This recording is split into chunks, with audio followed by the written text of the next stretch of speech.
Welcome to Dolby Creator Talks. This is a show about how artists use technology to tell their stories, and I'm your host, Glenn Kaiser. Today, we're excited to welcome back Academy Award-nominated composer Jerskin Fendrix to talk about his score for Bugonia, the latest film from director Yorgos Lanthimos. This marks their third collaboration, beginning with Poor Things, where Jerskin earned an Oscar nomination for the very first film score he ever composed, which is not a bad way to start a film career. Here to welcome him back to Dolby Creator Talks is our guest host, music journalist Jon Burlingame. I'll let Jon take it from here. Our guest today earned Oscar, BAFTA, and Golden Globe nominations for his very first film score, Poor Things, for director Yorgos Lanthimos. Plus, he won Film Composer of the Year at the World Soundtrack Awards. He has collaborated with Lanthimos again on the new film Bugonia, which stars Emma Stone and Jesse Plemons. Welcome, Jerskin Fendrix. Hi, thank you for having me, Jon. Well, it's great to see you again. And this is your third film, I believe, for Yorgos. Yeah, that's correct. And it's 3 films in as many years. So it's been quite breakneck speed. And of course, this follows Poor Things and Kinds of Kindness. Was the process similar? Did he contact you before shooting? And if he did, what did he tell you about this project? Well, because we've spent so much time together over the past few years, because Poor Things and Kinds of Kindness overlapped a huge amount in production and release, we'd been generally chatting about future projects anyway. For this one, I think me and Yorgos and a few other people from the films, we were having dinner in about mid-2023 before Poor Things came out. And someone mentioned this new film he was getting ready to prepare, Bugonia. And immediately at the table, he thought, like, okay, but you're not allowed to know anything about it. And some point over the evening, he just thought, all right, you can have 3 words. You can have bees, basement, spaceship, and you're allowed to read the script and watch the film as soon as you've finished and written all of the stuff. But yeah, it just kind of sent me away from that evening to start work, basically. So you worked basically knowing 3 words that would be somehow important to the story. He did also mention later in the dinner that Emily would be shaving her head for the film, which I think by that point I was already in the back of my head kind of panicking and the cogs were turning. So yeah, he has mentioned there was a 4th word, which I think my process slightly had already eliminated by that point in the evening. But yeah, he likes giving me as little as possible generally. He definitely doesn't like me scoring to picture. And yeah, a very, very different process to, I think, how films are often done. So how did you proceed? Did you literally start to think about or research bees, basements, and spaceships and sort of draw on those ideas for music? Pretty much. I mean, I think as well, the whole not reading the script thing seems maybe a little sensational. By this point, Yorgos is, as well as many things, a very good reader of people, and he understands people and their processes very quickly. He knew that for the first 2 films I did with him, a big part of how I write is the research stage. I come from an academic family and I'm not a great student, but I get digging very deep into these kind of disparate and esoteric kind of sources to do with the film, save for Poor Things. It might have been a lot of medical textbooks that were contemporaneous with the film, things like that. So he knew I'd be fine with it. He knew I would do that sort of thing anyway. And yeah, so bees, there's a huge amount of stuff to look at. The things that ancient Greeks talked about. You have, philosophers like Hobbes talking about the natural industry of bees. So much mystery to do with them for so long. No one knew where honey came from. I mean, the actual practice of Bugonia, the idea that bees come from, you can reincarnate bees from a rotting livestock carcass. All of these sorts of things are fascinating.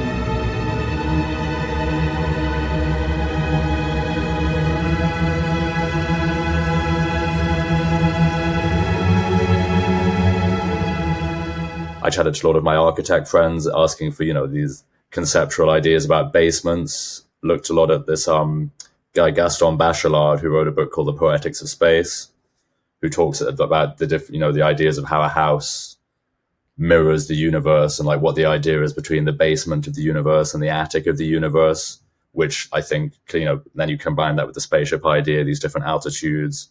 Bees can be underground, bees can be airborne, basements are very low, spaceships are right in the stratosphere. So all these things, I won't go into like granular detail, but as soon as you go deep enough into any of these sorts of areas, you start getting these coincidences and connective tissues, which I found really, really inspiring. And that was more than enough for me.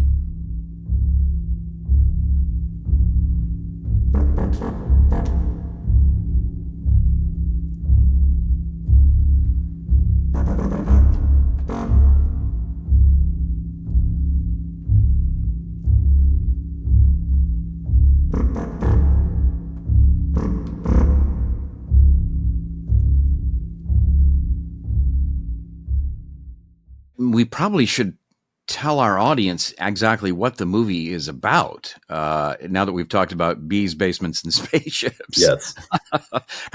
Could you summarize the basic storyline in a line or two? The central conceit of the film edges on whether you believe one of the characters or not. But basically, you have this guy called Teddy and his cousin Don, and they live in middle of nowhere America, seem to be very into their conspiracy theories, like in these online weird spaces, quite paranoid about stuff. The kind of stereotype of this kind of person we're all, I think, quite familiar with. And they kidnapped the CEO of a huge pharmaceutical company because they believe that she is an alien who has been sent to try and destroy the human race and bees and other things on the planet. So they keep her in the basement of their house. And a great deal of the film is basically them arguing and trying to put forward their point, and Teddy getting really frustrated that she claims she's not an alien, and she's getting really frustrated that she's been kidnapped and is being treated very badly in this kind of weird, scary home. And a lot of the ride is basically just the seesaw flipping. You can't really tell who's actually telling the truth at any point. And it's a great display of the acting from Aidan Delby and from Jesse Plemons and from Emma Stone. So many scenes just them in this house or in this basement, just nothing else to rely on, just like arguing and acting. And this struggle it's a phenomenal, phenomenal piece of drama.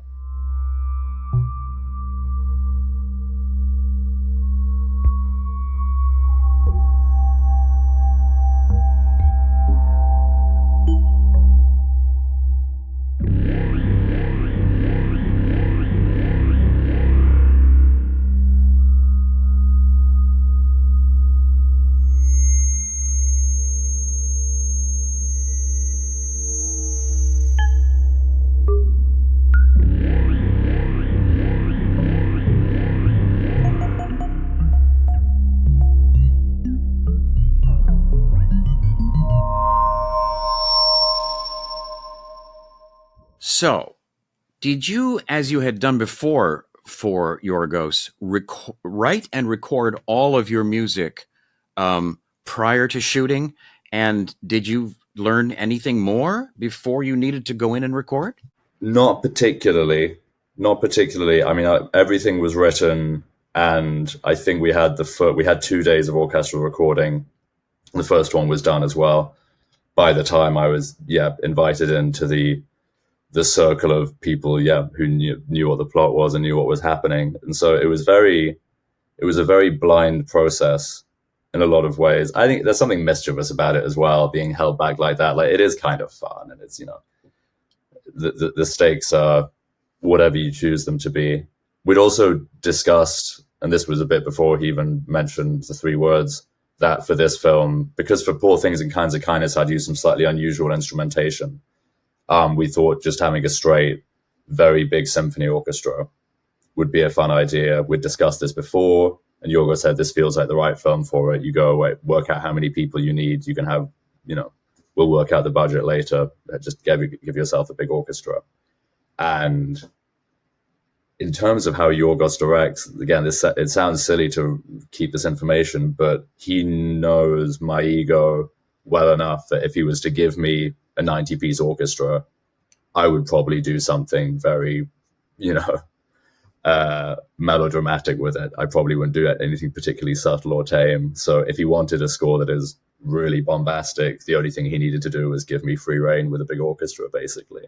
So do you go to him and say, okay, yes, I've got a 90-piece orchestra. I'm going to record on such and such a date. I'm going to need this much time to record X number of minutes. Is that okay with you?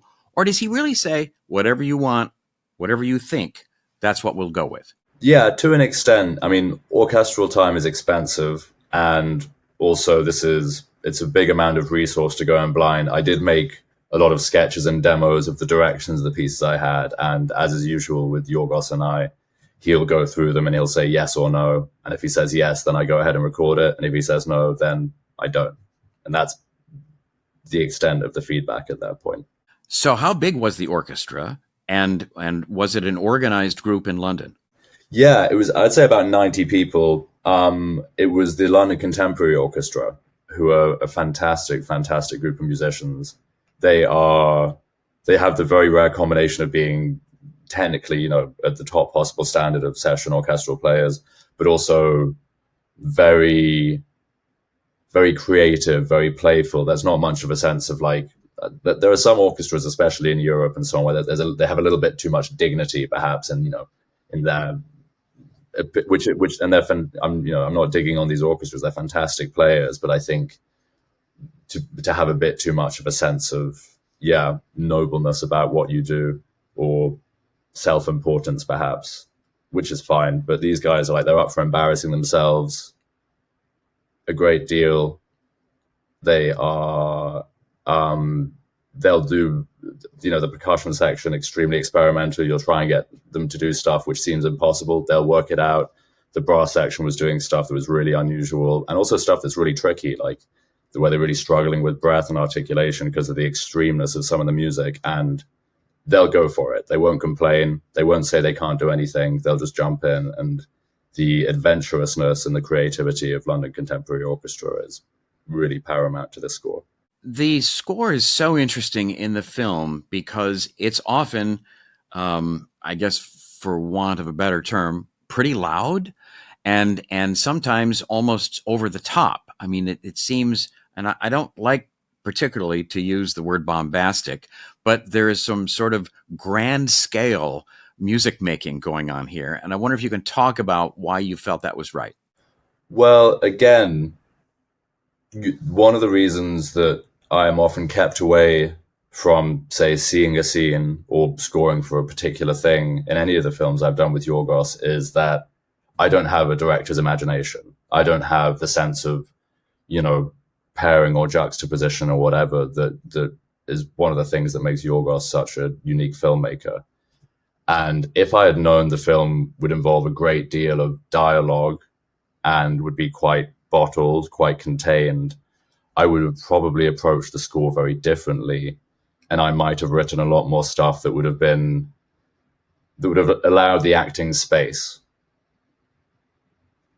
And I think Yorgos knew that, and he knew that if I wasn't aware of this, if I got the sense that this might be some kind of massive, I don't know what the right word is, but basically he gave me enough information to do something that was over the top and melodramatic, and refused to give me the information that would, cause me to maybe be a bit more mature or a bit more measured and stand back a bit. And I think that's what he wanted to achieve. Also, and this is going into slightly more detail with the reason Yorgos chose to be so reserved in his input for this score, what ended up happening was I spent a lot of time by myself doing all this esoteric, bizarre research on bees and spaceship and so on, was very isolated in this, spent months and months and months just at this initial pre-writing stage doing all this research.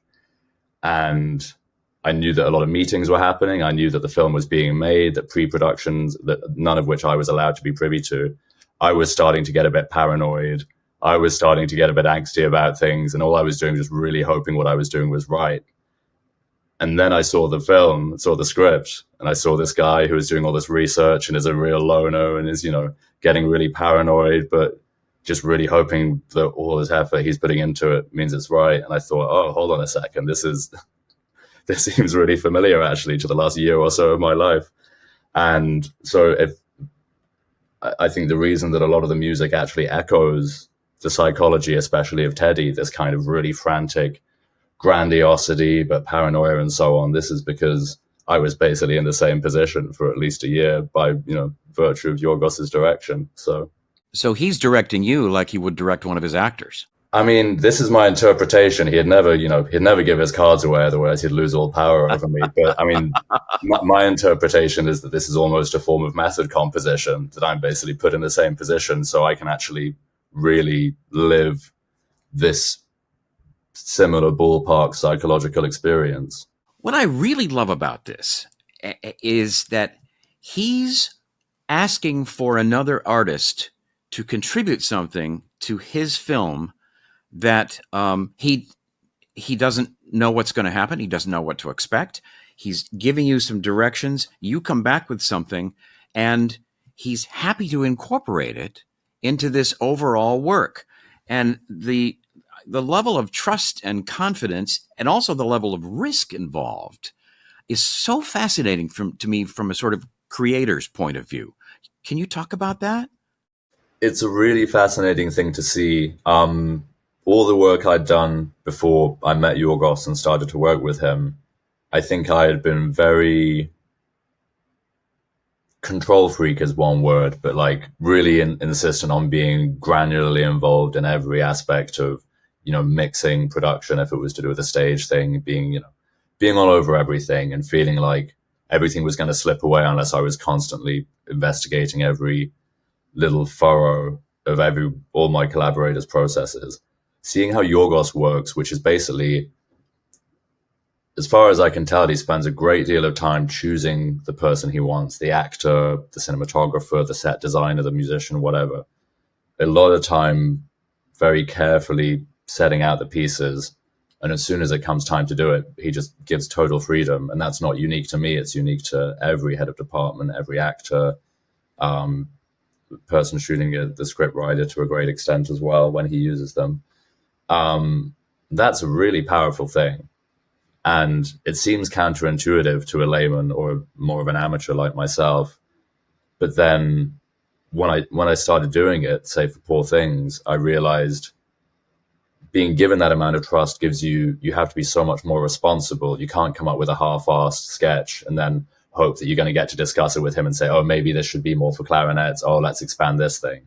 The second I gave him a sketch and he said, okay, that's in the film, I realized, okay, I have to some extent direct myself. I have to choose between one or two things. I won't give him a choice. He doesn't he wants you to decide what's correct, what the final thing should be.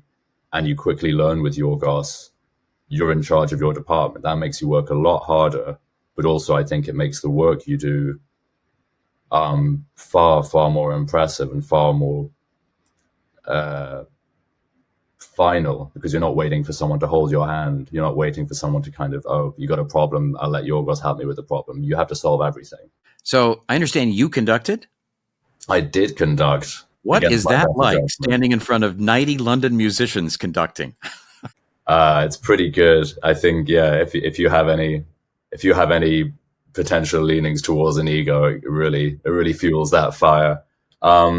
No, they're wonderful. I've done a very small amount of conducting before, say with, student orchestras at my university or maybe, at school, but never an orchestra of that size, never an orchestra of that, pure power. And also it'd never been my own music. So it was a very unusual new experience. And again, I'm sure I made a huge amount of mistakes being, very new to this sort of thing. The London Contemporary Orchestra were very forgiving and very encouraging, which is very sweet of them. But it's wonderful. It's so much. Once you get past the nerves of it, it's an extremely rewarding experience. And how much music did you record, and did a lot of it wind up in the film?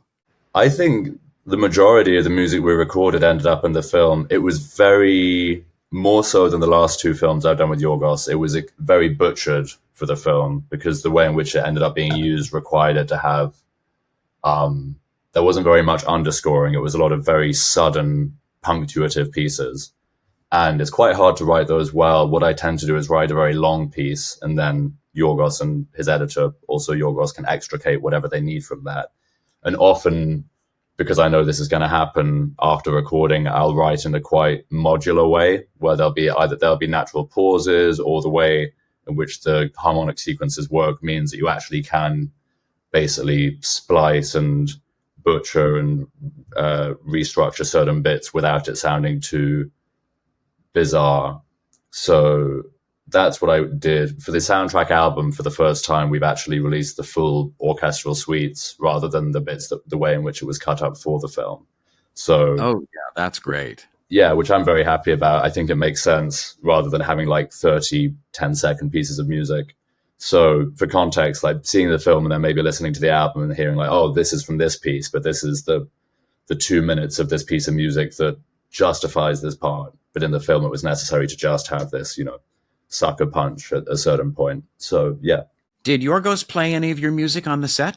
Yeah. So again, I had to make demo stuff just to make sure I didn't want to go in completely without his approval on recording, just because it would be financially catastrophic. So from the demos I was creating for him, just to basically approve, he was playing on the set. And also the other way around, he came to I think at least one of the orchestral sessions, and Yorgos also got very involved in that. He has a great musical ear. He was making contributions to like phrasing ideas, and like if a certain bit should have a bit more of this kind of texture. Really like very considered musical notes, which was again really impressive. I think he could have probably conducted it if he wanted to. It's interesting. I usually ask about whether there are themes in any conventional sense, but I'm not sure that actually applies here. Does it? Did you write a bee theme? Did you write a basement theme? Is there a spaceship theme? I didn't really get a sense of that as I was listening. What would you say about that?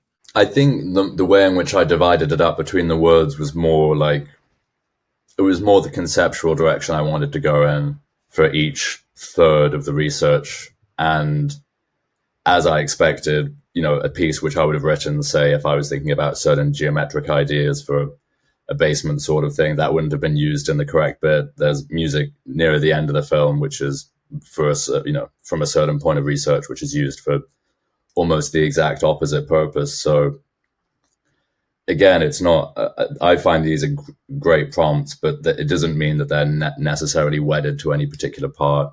There are like themes in terms of like musical or harmonic ideas, which I generally return to. And just from a very practical point of view, I'm aware that in films, it's helpful to have that familiarity or circularity of theme to reinforce ideas. So I did try and have some variations. There's this brass fanfare that gets used quite a bit, this big minor, slightly Mahler-y sounding thing.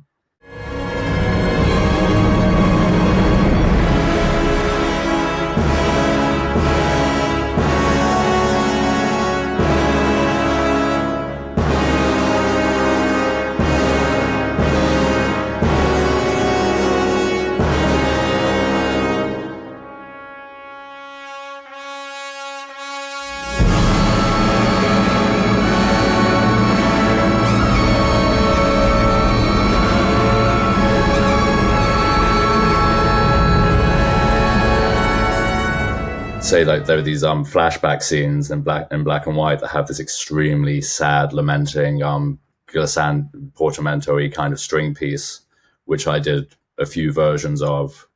It's one of my favorite placements of music in the film, actually. These like some of the saddest parts of the film, and then this very dolorous minor string cantata-y sort of thing, I guess. I was really moved when I saw how they were combined with certain scenes in the film.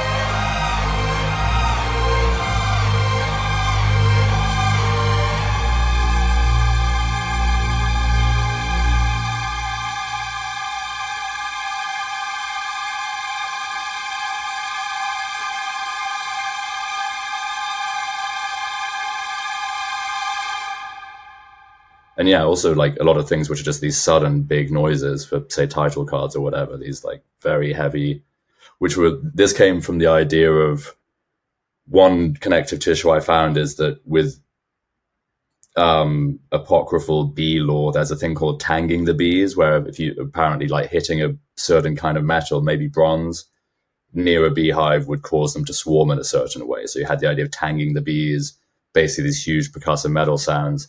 And also when I went to the Spaceship Museum, I realized that a great deal of spaceships are shaped like a bell, especially re-entry craft, for, I presume, aerodynamic reasons and safety landing reasons. But they have this really specific scorched bell shape. And I think the idea of having this like single big echoing percussive hit to summon something or intone something, I thought should be a big part of it. And the score is full of these like very large metallic hits.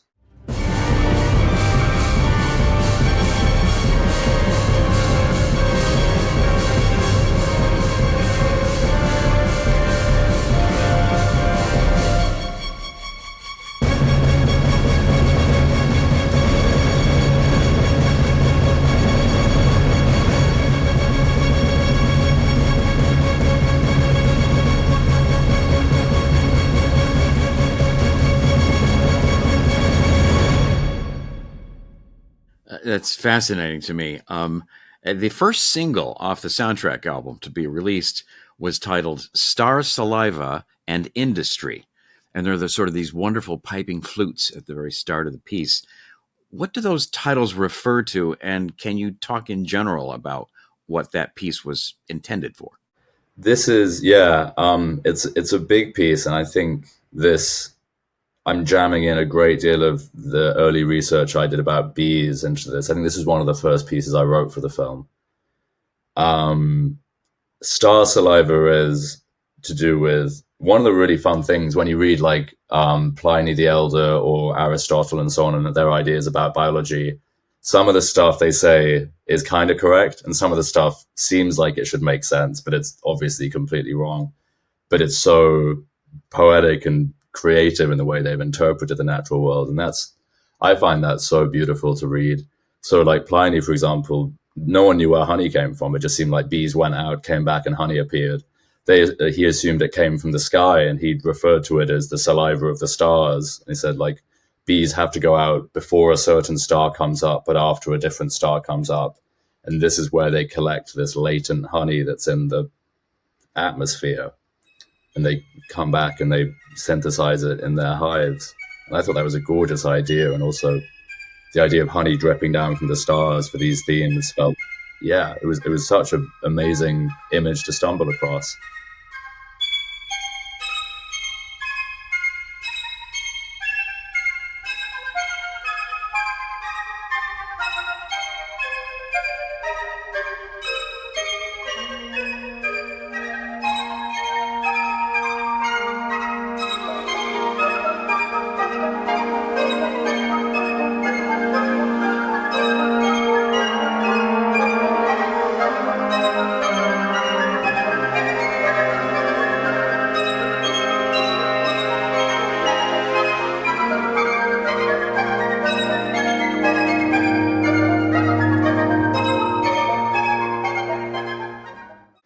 And then the industry side as well. I mean, I love the bee stuff because there's so much which it has this abstract poetic quality. Like, say, Plato apparently had bees land on his mouth when he was a kid to describe how beautiful his words would be or something like that. And then when you get to like later philosophies and ideas about industry and capitalism, and like Hobbes talks a lot about how bees are interesting because they're one of the only animals that has industry voluntarily. In humans, we tell people to go to the factories. We tell people to make stuff and work. Bees don't have money. They don't have capitalism. They have selfless, innate industry, which is a very unusual thing for an animal to have. So like trying to balance this very cosmic poeticness, but also this kind of, monastic sense of work was some of the stuff behind those ideas.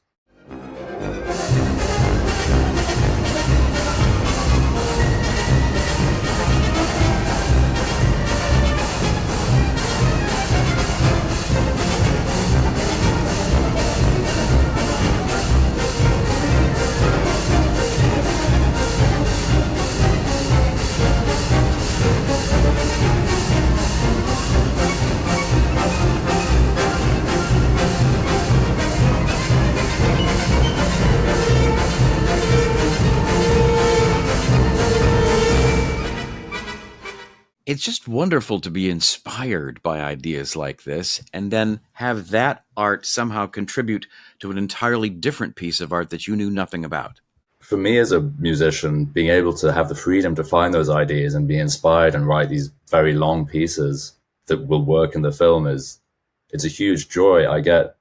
I feel a degree of sympathy when I've met other composers now over the years where they're told you have to write 20 seconds of the most heartbreaking piece possible, and in 9 seconds it has to reach a climax, and then for 3 seconds it has to die down, and then final run for the remaining however many seconds. And to try and get all of that emotion just like in that amount of stricture, to me seems, if you can do it, that's incredible. I certainly cannot do that. I have a great deal of respect for composers that are forced to work like that, but to have that freedom is incredible. So the classic Pete Seeger folk song, Where Have All the Flowers Gone, plays an important role in the film. And I wonder, do you know how that came about and why the choice of Marlene Dietrich's version to use? I am not privy to that at all, particularly. It's a very beautiful piece of music. It, as you say, plays a very important function in the film. And I think without being too explicit about where the film decides to go, we've talked a lot about how the film, and I think especially how the soundtrack, as in my score, works with it, has this extremeness and loudness and, something which is on the border of being far too melodramatic. And in terms of where my score goes and also the use of this song, I think that it's a really, really interesting set of directorial decisions from Yorgos, how the music moves forward with the Marlene Dietrich cover and the final parts of score. And it's, I think, really, considering what happens, I think it's actually a really unexpected tonal shift. And that drives home the point in a very, very nuanced way, I would say. Yeah, I totally agree. And it's interesting. You also have a new album out, Once Upon a Time in Shropshire. Mm-hmm. And the video for that, I should say the video for Beth's Farm, one of the tracks on that album, stars Emma Stone and was directed by Yorgos. Did this all happen in the aftermath of Bugonia, or did you do that before? We've been talking about this for a while. So yeah, this is an album which I've been working on since before I even met Yorgos. It's been I'm a very slow writer usually, which again makes the time frames for films quite unfamiliar to my usual mode of writing. But this is, taken me at least 5 years to write and produce and finish. It's a very personal record about where I grew up and my family and friends and a lot of events to do with that. And a wonderful thing about this work, Yorgos obviously has a team, has people who he brings over through multiple films, Emma Stone being an obvious one, but also, Robbie, the cinematographer, various other people, crew, that it becomes almost like a kind of theater troupe. And it's a really wonderful family to be a part of. I think that's not discussed enough. Everyone's extremely supportive of one another, and all of us have, different projects that we get involved in, different films, different artistic endeavors. And everyone's so supportive of that. And so, back in 2023, I showed, they knew I was working on a new record. Yorgos and Emily wanted to hear the demos of it, and they really liked it. I think they were really supportive of it. The song King Lear, the demo for that was used as the end credits for Kinds of Kindness quite shortly afterwards. And Yorgos mentioned that it would be a fun thing to do a video for one. And I mean, he hasn't done music videos since his early days in Greece, so I wasn't really expecting that. But took an amount of time to organize, but I thought it was a really beautiful interpretation of the music. Also, again, I was saying earlier about Yorgos's how much trust and how much freedom he places in people. In earlier music videos, I might have, had a concept or got a director and said, oh, maybe we should do this or that. And for both music videos, one directed by Yorgos, another directed by my friend, James Ogram, who's also a phenomenal director, I was very insistent from this experience to say, about me, about my life, and I trust you to interpret these songs. I'll turn up on set to do whatever you want, but I'm not going to say this should be set here or it should have this happening or whatever. So to see how both Yorgos and James interpreted the songs in such an unexpected and such a poetic way was a huge privilege. I remain hugely moved by their work. You know, it's so special, and I suspect quite rare nowadays just to see artists respecting and supporting other artists in their work. Maybe it's less common now than it used to be. I don't know. Potentially. Again, I don't have too. I'm very early to many of these games, so I don't have too many reference points. But as far as I can tell, I think I'm in an extremely lucky position. I think everyone in Yorgos's troupe are in a lucky position. Has working on films, writing music for films, had any impact on your own albums, your own music at all? Certainly. Writing songs, which is the main thing I had done for a while, they're often autobiographical, and to an extent they're necessarily quite selfish or like narcissistic things. You're kind of main charactering yourself very heavily, and often you get a breakup song and you have to be in the right because you're writing the song, or something's happening. It's all about you. And then you make say Poor Things. I'm given this character more than anyone else, Bella, who is very, very different to me in most conceivable metrics. And I have to wipe my ego completely off the table. I have to be as empathetic as possible to this character. And as soon as I could see kind of parts of my personality or experience or reactions creeping in, I had to sort of meditatively bat them away. And writing music for films to furnish other characters and other stories with emotion requires, I think, a great deal of artistic empathy. So when I was, during this process, returning to songs, not just about me, but about my family, my friends, my hometown, and lots of quite sensitive issues around grief and loss, I think it had imbued me, hopefully, with, I think, more of a selflessness and more of an empathy and the ability to see these things through a wider lens and to step outside of my own experience a bit and think about other people. So this album in particular, I think, has been hugely benefited from that process. Well, it's always great to talk with you and fascinating to experience what went on in your third collaboration with Yorgos Lanthimos. So, Jerskin, thank you for today. Best of luck to you. I can't wait to talk with you again. Absolutely. Lovely to chat to you as always, John. Take care. Many thanks to Jerskin Fendrix for coming back to join us on the podcast today, and thanks to Jon Burlingame for yet another excellent interview. And an extra special thanks to our friends at Focus Features for helping us put this conversation together. Be sure to check out Bugonia, now playing in theaters and in Dolby Atmos where available.